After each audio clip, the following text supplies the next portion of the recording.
One thing I did have my entire life was hypersensitivities. I think it's something that a lot of, especially women, don't recognize, that this is part of their profile as a woman with ADHD and part of the reason for overwhelm. So women come to me and I hear that almost 100% of the time. I am overwhelmed. I can't handle working, taking care of my home, cooking, laundry, living with a partner.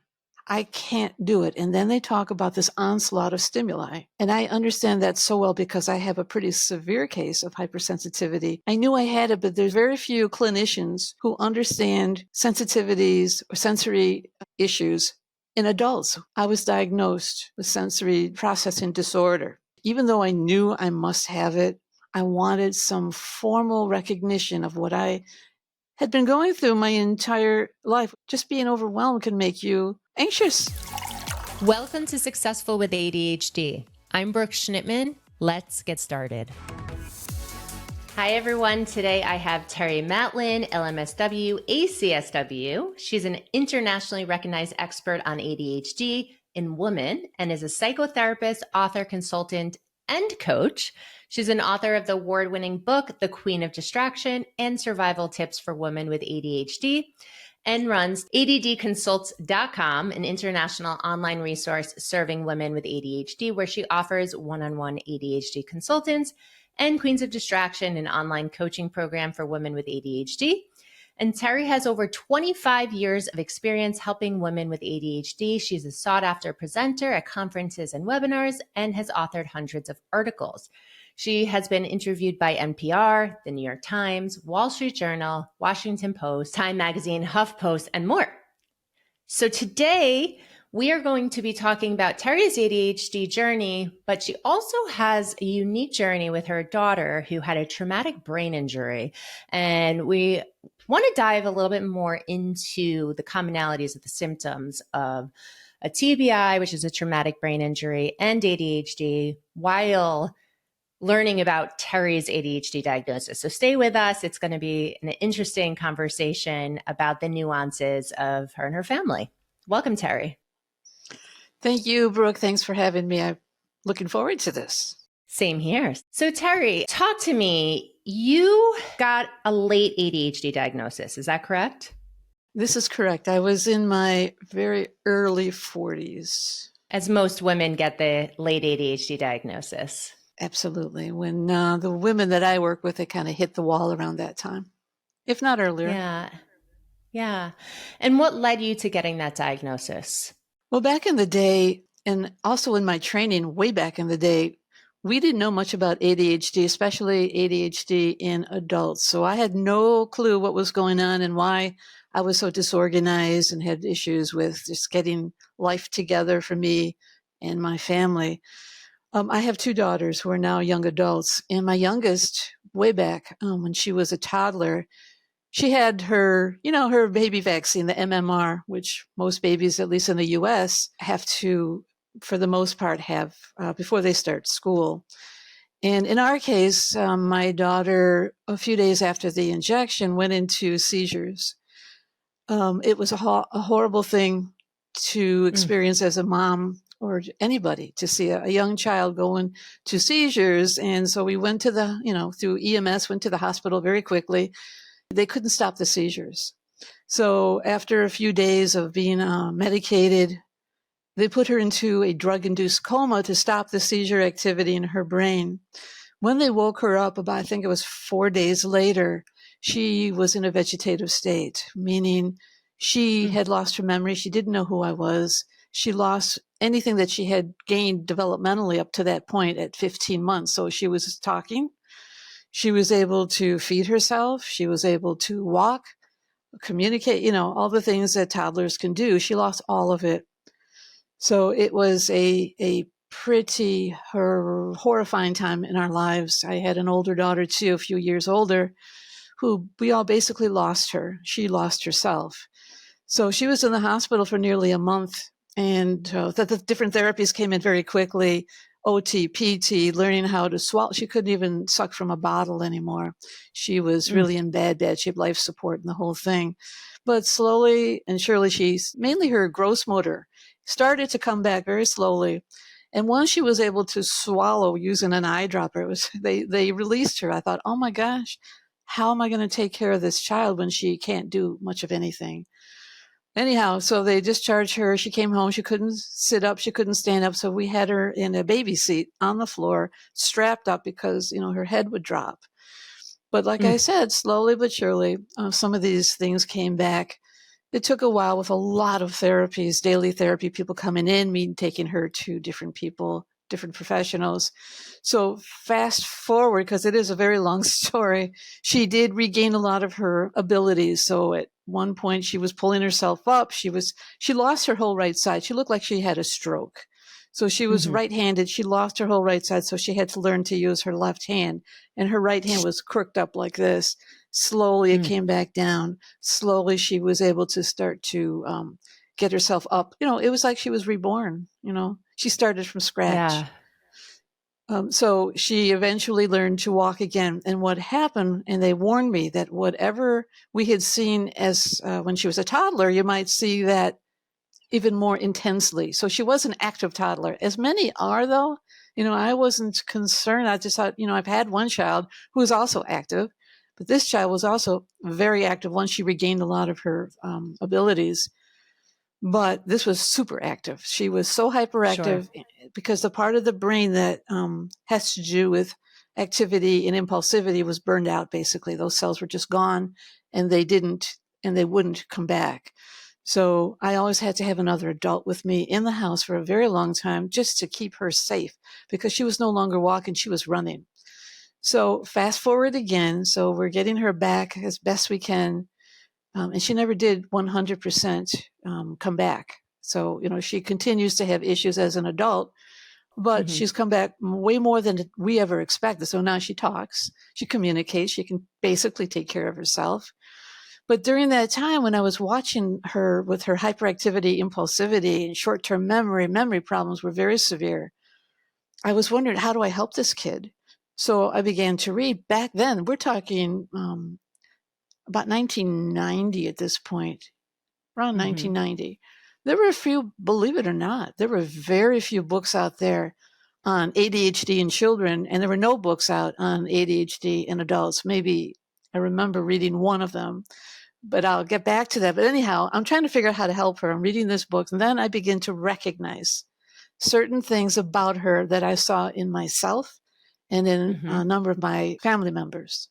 And then the lights went on, and I read that one book. It was a clinical book, but there was nothing out there. And then shortly after that, I think Kate Kelly's book came out. You mean I always get this wrong. You mean I'm not lazy, stupid, or crazy? And that, again, the lights went on. Oh. So I pursued it. Now, if you want me to continue the story and what happened next, let me know. I do have some questions for you. So your daughter now is in her 30s, I'm presuming? Yeah, she's in her 30s, mid-30s. So when she got the MMR shot, she was 2? She was 1.5. Okay. So you mentioned that she had some hyperactivity, but it wasn't any different than a normal toddler, correct? She was an active toddler. So, back in those days, you become friends with other women who have young children. So you have activities together. I would compare her to some of the other kids we hung out with. She was more active than some and about the same as the others, but never less active than other kids. She was on the higher, and I knew nothing about ADHD in my clinical training. Did you notice anything different about her? I don't know that she was hyperactive. I would say she was more normal, active toddler, but on the very active toddler scale. Enough to keep me running because my older daughter was also extremely hyper. So I had 2 very active kids. Gotcha. And so after she had the trauma and the brain injury, she was fearless and extremely hyperactive. It was something that, of all the clinicians that I took her to, all of them said they had never seen a more hyperactive child. And she'd been to a lot of specialists because she had a lot of problems. And I remember taking her to a behavioral psychiatrist or developmental psychiatrist, and he couldn't finish the evaluation because she was unable to sit still. I remember taking her to speech therapy, and she couldn't sit. So the therapist had a little kid table. She would sit on the floor, and she would push the table in. I mean, it sounds horrible, but it wasn't. As if she were just, caging her in by the table so she couldn't run away. And on top of that, she would at times put her hands on her shoulders. So this was a child who was completely out of control and did not have any control at all over her activity level at all. It was really something to see. Well, first of all, I know you had shared this with me before we started recording, but I do want to share how amazing you are as a mom to go through all of that with her and day by day get her the supports that she needs so she can make as much of a recovery as possible. And also for you to be able to recognize some of the symptoms in yourself and support other people at the same time. You and I were talking about traumatic brain injuries and ADHD and how the symptoms can be very similar. Mm-hmm. So when your daughter went through this, what did the doctors say, if you remember, occurred to her brain? So I'm not great with neurology. I somewhat remember them saying that it was the frontal lobe. I forgot which side, and it has to do with which side she lost her abilities. So if she lost her entire right side, I'm guessing it was the left front lobal. But I also kind of remember them saying something about diffused. So I believe that there were also brain cells damaged throughout her brain. But the focal point of loss was frontal lobe. Again, I'm not one that's very savvy with brain and neurology. So this is just off the top of my head from, 30 some odd years ago. Nobody could tell me how far she'd come back. I do remember that. I do remember them saying, however she was as a child, young, before the incident, you might see more of that. And since she was an active child, not one that just sat and read books on my lap, she couldn't do that as a toddler. She was always on the move, like a lot of kids that you see who don't have ADHD. And sure enough, her hyperactivity level was, just off the top of the charts. Yeah. So the frontal lobe, we know, is highly responsible for your executive functions. And if she now has executive dysfunction, that's what we see in ADHD. And I know there's a lot of talk about what is a true ADHD diagnosis. Does it have to be before the TBI, after the TBI, before dementia, after dementia? These are all things that affect your executive functions. The research shows that you need to exhibit the symptoms before something like this happens. But at the same time, it appears that again, you didn't mention this, but I assume that a lot of the treatment that you did for her were similar to treatment that you would do with someone that you're working with as a student with ADHD to enhance her executive functions. Some of it. I think back in the day, again, people didn't talk about executive functioning. Now, there is a term, I don't even know if it's used now, but back then it was. And I think it's important to differentiate being born with ADHD versus acquiring it through a brain injury or whatever. But it was called at the time acquired ADHD. I believe that's what it was called. I don't know if they still use that anywhere in the medical, handbooks or whatever. So Mackenzie is her name, did not have the normal development of ADHD. I don't know if she would have. I tend to think maybe not, because this was something, like I said earlier, beyond the beyond. She had no control. Kids with ADHD, there are ways, as you know, to work with kids to help them with executive functioning. There's a lot of things we can do to help. In her case, at least in this young age, and even now to some degree, she had and has no control. So what we had to do back then, and what we even have to do now, is to control her environment. So if she is still impulsive, She's still hyperactive. She's on a lot of medications, some that are similar to what a kid or an adult with ADHD would take. But even with a lot of those medications, her executive functioning is so impaired that in some ways we do treat her like a younger child because she hasn't completely come back. Using visual charts, she's very technologically savvy, so she uses her phone and apps a lot because her short-term memory is quite impaired. So if she needs to be somewhere, she won't remember. So she sets up, little reminders, and that's what we use with our clients. Sure. The short-term memory as part of the working memory for executive dysfunction, right? And the reminders, as you mentioned, from the research that I've seen, and of course I can't diagnose, they do say that ADHD now cannot be acquired, that it has to be something that you're born with. So if you had a TBI, a traumatic brain injury, or something occurred afterwards, you develop the ADHD symptoms, but it's not ADHD true diagnosis. So it's just a technicality, but it doesn't mean that you treat it differently. Right. Now, in her medical records now, they do call it ADHD, but they'll also add what you described. It's due to a brain injury early in life. Yeah. Yeah. So what were the symptoms that you saw in yourself when going through that with Mackenzie? Wow. Well, let's push her up a little bit in years because I wasn't like her at all during the early phase of her illness and rehab because I'm not hyperactive. I'm not impulsive. There's a few components to me that may be a little bit impulsive, but I'm more of an inattentive subtype. So when she started to get better, I saw things that she just was so disorganized. You had to be on her constantly to help her. Okay, you finished eating. Where does this go? You finished playing with your toys. By the way, she couldn't play with a toy until she was 4. That's how severe her hyperactivity was.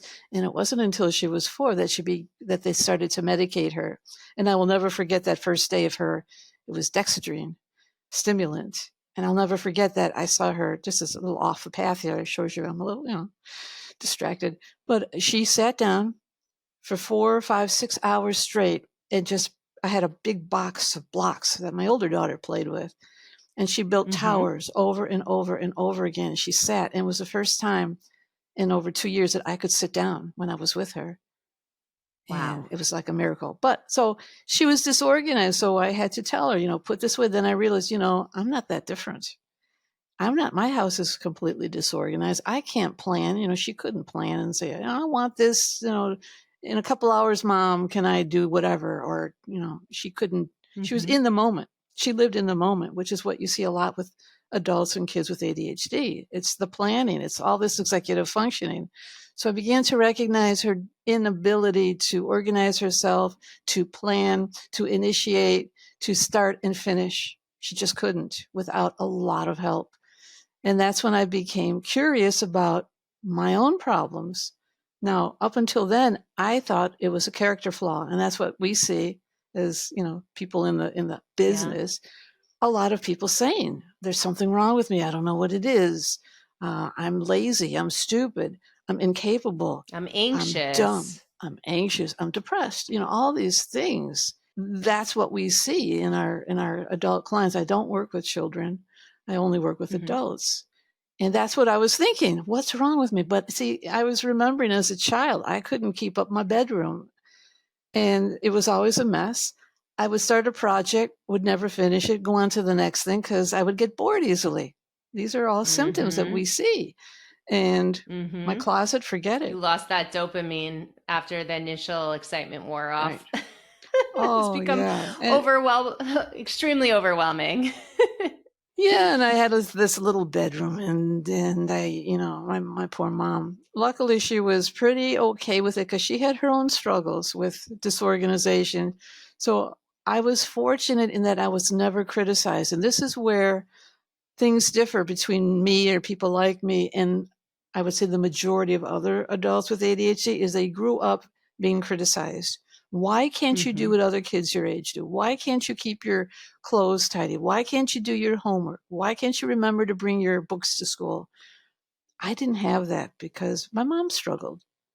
And for her, I was normal in that way. I was normal. So, your room's a mess. She didn't come in and clobber me and take away my bicycle because, of my behaviors. I had other issues, but not that one. Yeah. Yeah. How amazing is that she recognized that the same symptoms were in her. So to her, it was okay, regardless if Mm. I wonder if she would have treated you the same way had she not experienced that. But for you to not feel bad about yourself because you had a messy room or you forgot something is fantastic. And were you given the tools to help with that when you were younger? No, Okay. no, no. Okay. It became normal. But then as I Hmm. got older, and then I became, in later school years, and I really, really did struggle.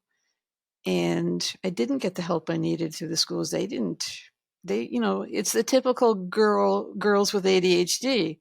I wasn't Hmm. paying attention, but I wasn't a problem. I wasn't a problem child, at least not in that realm. I had problems in other areas. But Sure. staring out the window, not doing my homework, and my mother, it's really interesting. My mother was not very aware of what was going on with my academics because of her own personal history of not doing well in school, nobody understanding back in her day.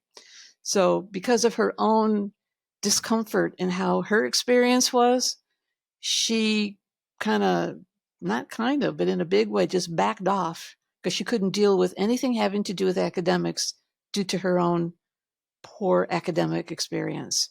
So I didn't have a mother who said, "Didn't you do your homework? Don't you have a test coming up? Did you study? Did you finish this project?" No, she was somewhere else. So I Yeah, was she couldn't manage really, her own no, undiagnosed ADHD in academics. right. So I was on my own. Yeah, that must have been pretty lonely and also at the same time made you who you are today. You had to figure out ways to compensate. Exactly. And part of me didn't care because other things happened. I had a lot of trauma in my early childhood, so I couldn't focus. So there was a double whammy there. And I know that you've interviewed Dr. Gabor Mate, who's a friend of mine, and I follow his work very closely. Yes. And he has his own ideas about ADHD, which really fall into place in my history. But with all the traumas, and my mother had a tough time because I lost my father at a very young age. So she was a single mother to 3 children, young children. But here's the thing that I think also helped me and my family is I come from a very creative family. My mother was a dancer in her youth, Hmm. and then she taught dancing, and she always found projects. She was always curious. I want to try this. I want to do this. I want to try that. And I have 2 brothers, both who are very creative, and I was, raised in a very creative household. So doing odd things was normalized. So if I decided, I think I want to take up drawing, and then I start collecting stuff and drawing stuff, and I want to learn how to play the piano, and I'm on the piano for hours, truly hours every day. That was So you normal. were encouraged to just try whatever it is that you're passionate about in the moment.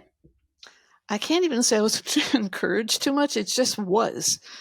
Discouraged, it just was. Not either way. It was just was. It was, like I said, it was normal. It was normalized. My brothers are playing the drums, and I get curious. Huh, I want to try that. So I go upstairs. I watch my brothers playing the drums. I'm what, 14, 13, 12. I have one older brother, one younger brother. And so I pick up the drumsticks. They didn't want me touching their drum sets. So when they were out of the house, I started playing. And I taught Hmm. myself just from watching them. And that was normal. So we all play a variety of instruments and have a variety of creative interests. So I'm also an artist. And one of my brothers is a photographer, and they're both musical. That was just how it went. So in that regard, we were lucky. Yeah, you were able to explore whatever it is that you wanted to explore without feeling bad. And I know there's a healthy mix, right? So some parents, so for instance, your mom didn't really understand how to manage her ADHD and she kind of just accepted her undiagnosed ADHD as it was. And she accepted you guys for as it was. And I feel that sometimes we can be too controlling, right? Like you can't do this, you can't do that, you can't do that. Parenting is hard regardless, right? But now you have um, a neurodivergent kid, 3 neurodivergent children in your case. And there needs to be some sort of balance, right? Like figuring out why X is a concern, right? Allowing your children to explore. Isn't that childhood in general? I know you're 14 and you're trying the drums, but who cares, right? That's awesome. Trying new things. And okay, you had a messy room, so close the door. We got to pick what is important to focus on and what's not important to focus on. So I love that you were able to explore all that, right?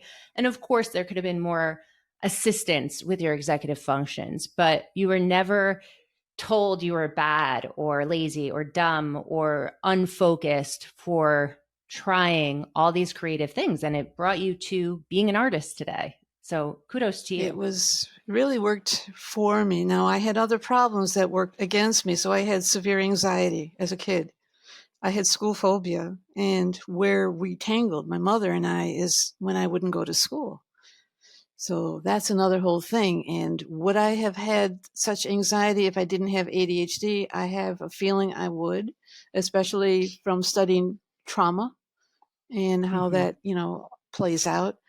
There's a lot of trauma. So I think I would have had anxiety regardless of whether my ADHD was treated or not. Of course, it was not treated in childhood. So that's where there was a lot of conflict. Sure. If you don't mind, let's go back. You had said that your father passed away. My father passed away suddenly. Nobody saw it coming. I was 10 years old. I have 2 brothers at the time. One was 5 and one was 13. And it happened in the middle of the night. It was just, when people talk to me or ask me, and I'm glad that you brought it up because very few people ask me about what was it like, what happened. In fact, very few people ask. It's almost like, you don't go there. But people who have those kinds of traumas want to go there. Most of us, I would think, I know I do. I want to be understood. I want to be understood of who I am now because of what my history is. So he died suddenly in the middle of the night. I heard it. It was a terrible, terrible situation because in those days, you don't just call 911 and they come. You had to call the operator. My mother called the operator and they said to her, "I'm sorry, there are no ambulances available." Oh gosh. Yeah. So that unfolded in a really bad way. It turned out that my guess is that he died either on the way to the hospital or that night. And I was in the next bedroom. I heard noises, which, we would have called the death rattle or something like that, gasping. But there was another trauma before that. And that's just probably almost as difficult for me. And that's when I was 7. I got very, very sick. And the doctor saw me and he said, "Oh, the stomach flu is going around. It just, it'll take its course and you'll be okay."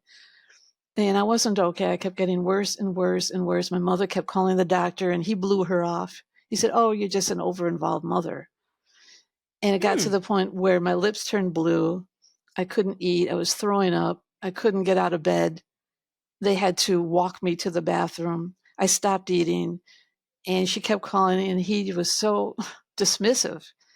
Maybe because she was a woman, a mom in those days. Even now, we have troubles with that. So eventually she got on the phone and said, "You must," in those days, doctors would come to the house for house calls. I couldn't get up to go to the doctor. He came over. He took one look at me. He felt my abdomen, and he said, "I'm calling the surgeon." Surgeon came over. And they said, "You probably have a burst appendix. You need to get to the hospital immediately." And sure enough, it was a burst appendix. And those of you who don't know what that means, it means the appendix ruptured and the appendix held all kinds of toxins infectious in the inside. Yes. So I had sepsis. And it was just spreading. And it's spreading. How much and time did you have at that point? I don't know. Do you have any idea? They told my parents that this was very severe and this was after the fact. After I had the surgery, they said I could have died. Well, with sepsis, Of you can go course. quickly. So I was in the hospital, I don't remember, maybe 2 weeks or so, and it was very traumatic. It was not child friendly. The nurses were cruel to me. In those days, parents couldn't stay with their children overnight, so How they left scary. me. I'm a second grade, 7-year-old, and that turned into a big problem for me. I became very insecure once I was Sure. discharged. You know, life wasn't safe for us. You don't know when something's going to hit out of the blue. People don't believe you. They think you're over dramatizing. So that kind of set things in place for me, starting with that. Then my father dies. He wasn't, sick. He was being treated for a blood clot in his leg from years and years ago. But no one said, you're going to drop dead if you. I sure didn't hear that. So you're a 10-year-old and you hear all this chaos in your house. Now your father's dead. Your mother comes home. She was at the hospital with my father. He was probably dead on the way out there. She comes home. They had sedated her, I believe, because she wasn't her normal self. She was a zombie. Mm-hmm. And she said, two of us, my younger brother was still asleep throughout this whole thing. It's like 3 a.m. And she says, kids, your daddy went to heaven. Mm. And I didn't really know what that meant at 10. I kind of knew. And there's a lot more that goes on, but your whole life. So when people ask me about it, and that's rare, I will tell them it's like I had two lives. My life before my father died and a life after my father died. And then before Mackenzie, right, had her brain injury, And I'm there's that. guessing. Yeah, So you I had had, repeated history of trauma, and oh, yeah, it continued to bring up that message to you that you're not safe, that right. anything can happen, right? At any And time, yeah. So I whew, have I have the biggest startle response you have ever seen. I hear a little noise and I jump because it's now ingrained in me, I think at a cellular level, is what they're talking about. The somatic therapists out there who work with trauma, they say it becomes mm-hmm. part of you. Yes. So I do think it's just integrated into my physiology, Yeah. Yeah. Into your my nervous RNA, system. into who you are, and in your nervous system. Yeah, Exactly. You're in constant fight or flight, right? yeah, oh yeah. And so you have anxiety, you have ADHD. Are you seeing anyone currently, if you don't mind sharing, to help you with the trauma? I'm going to be very transparent because I don't generally talk openly about that kind of thing. As a psychotherapist myself, we tend to give distance so that people don't, if we work with certain people in psychotherapy or what I do in a lot of consultation work, I don't really go there because of my professional work. But I will say that throughout my life, I have sought out psychotherapy, yes. And Mm-hmm. oftentimes the wrong kind, because with trauma, and trauma is still sort of new for me. I've been studying it, I'd say, I don't know, the last 5 years in depth. Mm-hmm.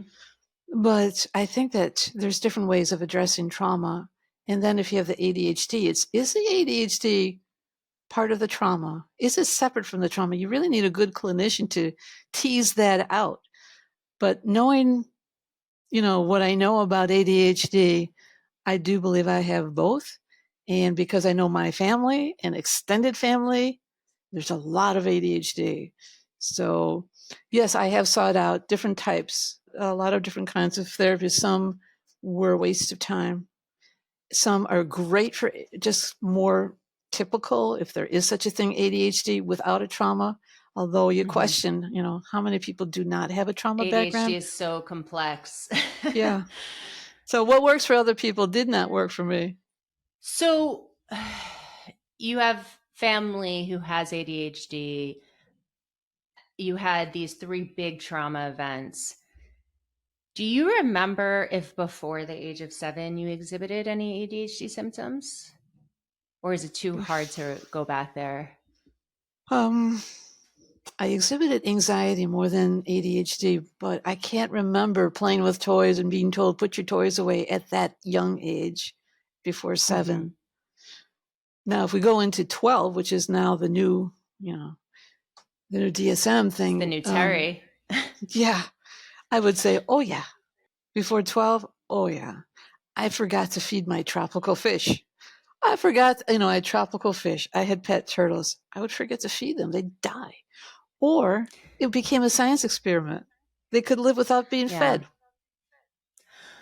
And this is why, as you mentioned, it is so important, especially for children, to have a complex ADHD screening, because you can say you have ADHD, get that quick diagnosis, but then what about all the other things that ADHD can often come with, like you mentioned? How do you treat all of those other things if all you have is the ADHD diagnosis? And I know that it's not affordable for everyone to get Yeah. a complex and comprehensive evaluation, but there is so much more to ADHD than what you see on top of that iceberg, as you mentioned. And I'd like to just add, because this is a topic that I talk a lot about and write a lot about, and that's hypersensitivities. Now, you can see that with trauma, but you really see it a lot too with ADHD.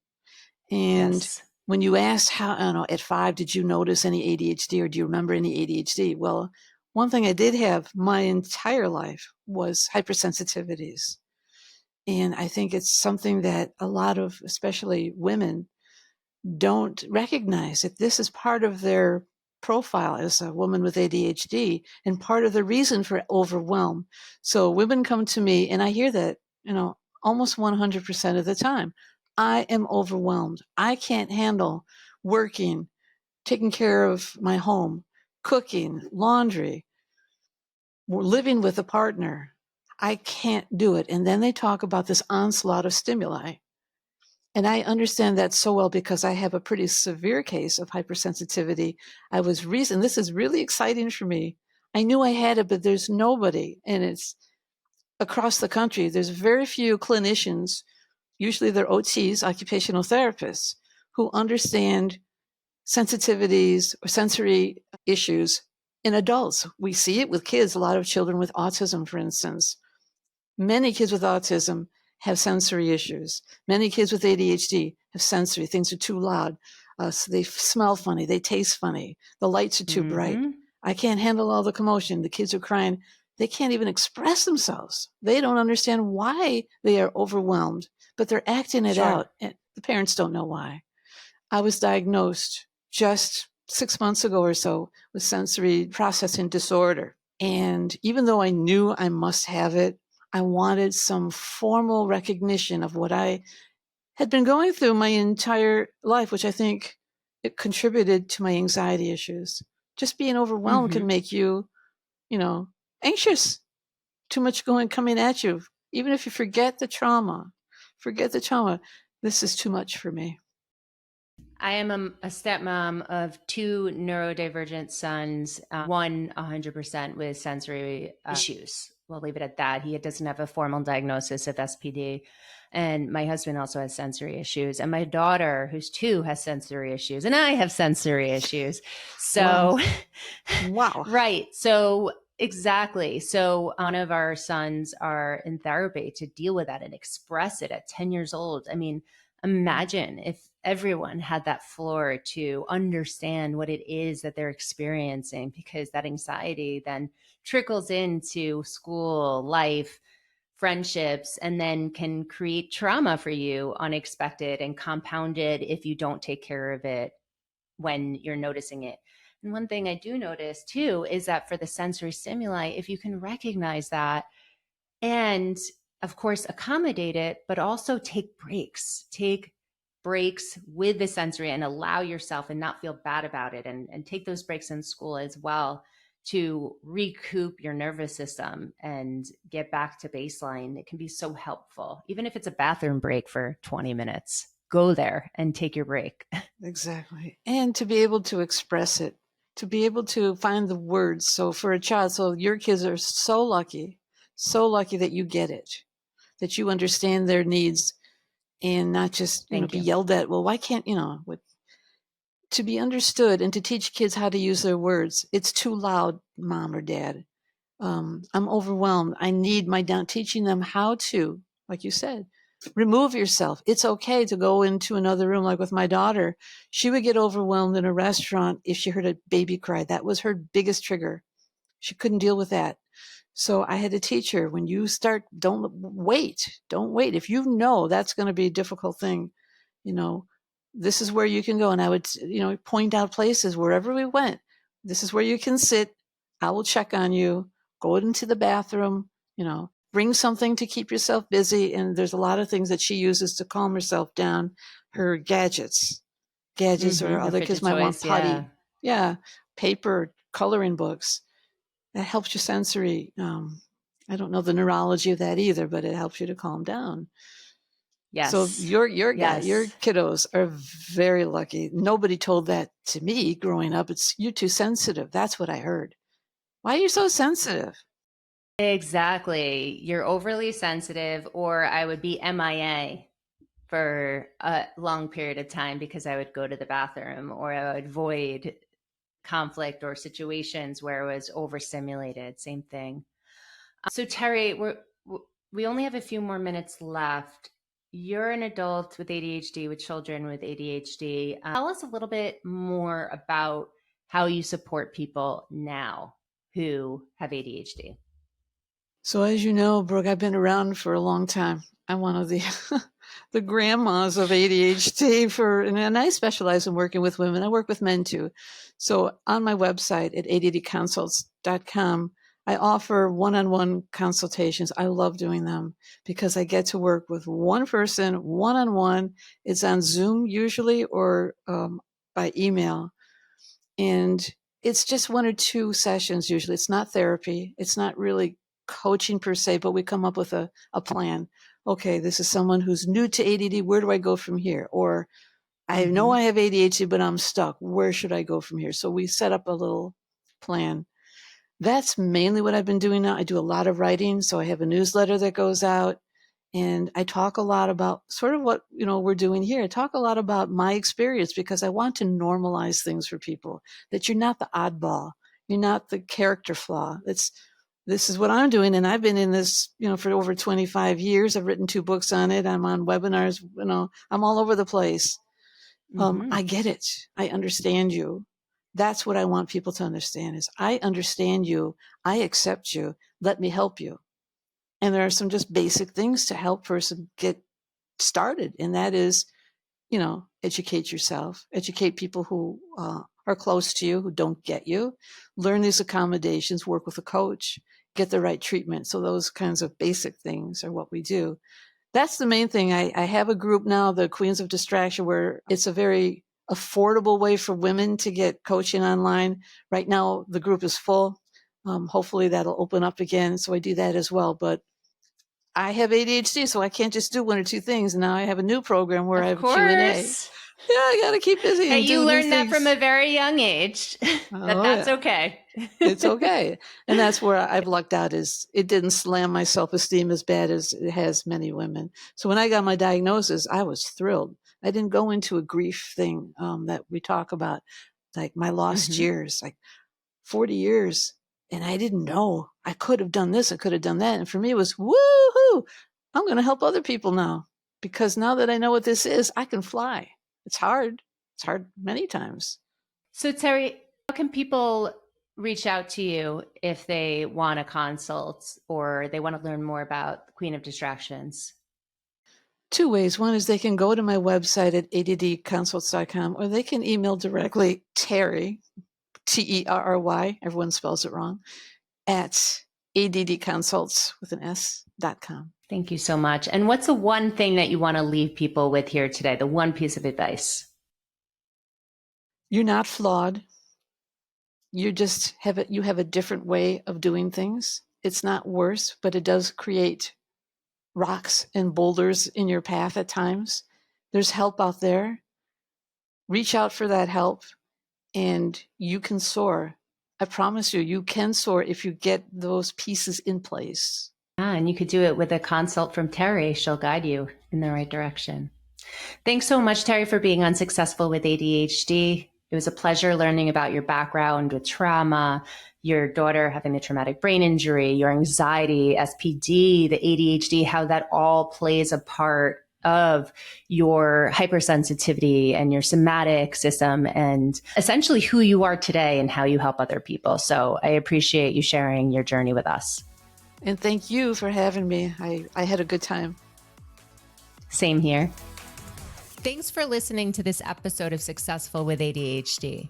I hope it helped you on your journey. And if you need any additional support for you or a loved one with ADHD, feel free to reach out to us at coachingwithbrooke.com and all social media platforms at Coaching with Brooke. And remember, it's Brooke with an E. Thanks again for listening. See you next time.